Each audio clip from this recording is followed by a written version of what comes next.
Before we begin, make sure to smash that like button, subscribe to our channel, and click the notification bell for more amazing videos.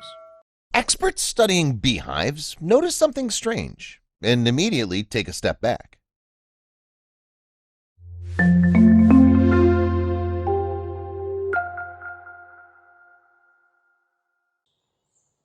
Without bees, where would we be?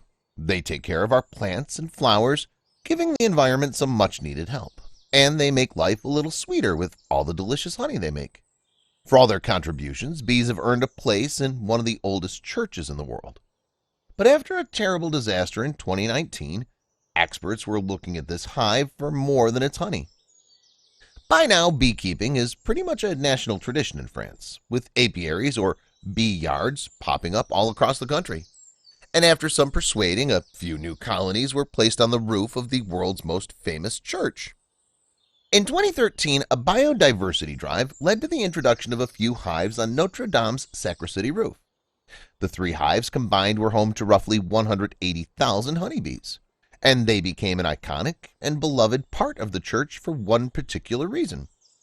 While they loved the benefits to both the environment and the economy, the people of France most enjoyed that they could mark the turn of the seasons with the sight of the bees' black and yellow coats. This made a 2019 event all the more painful.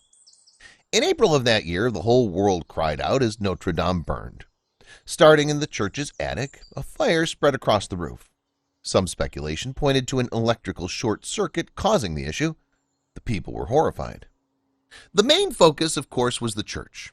Notre Dame was one of the longest construction projects in history, lasting 182 years. Compared to 10 for Rome's Colosseum and 20 for the Great Pyramids of Giza. The church oozed with history, but even with fires raging, no one forgot about the bees. Only firefighters were permitted inside and around the structure. No one could check on the bees, not even one of the beekeepers, Sybil Moulin.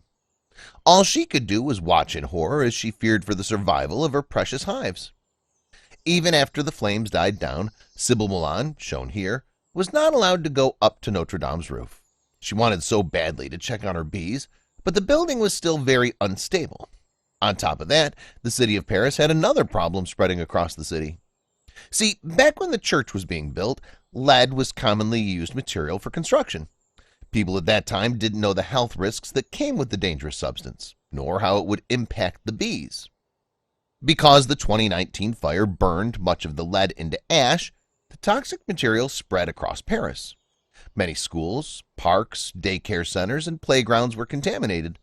Solving this issue took priority over Moulin's precious honeybees. She had to wait. Soon the rooftop of Notre Dame was fixed up and decontaminated enough for certain people to return to the burned-out structure, including Sybil. She wanted to believe her bees were okay, but she had limited evidence to support that. While the fire ravaged the church, aerial cameras recorded every single angle, and one shot seemed to show the hives unscathed. A particular photo had Sybil Moulin and her fellow beekeepers celebrating. One camera recording bees crawling on a gargoyle's neck. Beekeepers shared the image on social media, writing, "Our bees from the Cathedral Notre Dame de Paris are still alive." Confirmation from site officials. Still, the photo didn't shed light on one important question. Would there be greater unseen side effects from all the smoke and ash toxicity? Would lead affect pollen? Would smoke damage ensure the bees simply died later on? Sybil saw that her hives were about 100 feet from the fire at all times. Was that far enough? The first thing beekeepers had to do was make sure the bees were behaving normally. To experts' great relief, they were. The next step was to check the honey. That's when they noticed the first problem. Scientists closely investigated the contents of the honey and saw traces of lead. This had the potential to be a total disaster. How could experts use any honey if it was full of a toxic substance?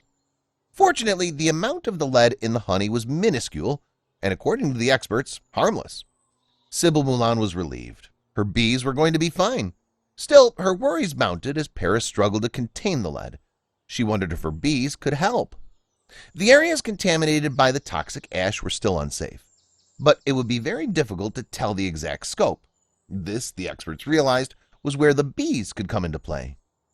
Both beekeepers and scientists know that you can tell a lot about an area from the honey of a bee. So experts devised a way to use the insects to track where the pollution spread. By studying the bees' honey throughout Paris, scientists can trace just about exactly where the pollution is and clean it up right. Over time, the honey will let them know when the air's all clear. And so the harmonious relationship between the bees and the French continues. And it likely will for years to come. Even some of Hollywood's biggest celebrities are working hard for the bees. Please feel free to share this with your friends.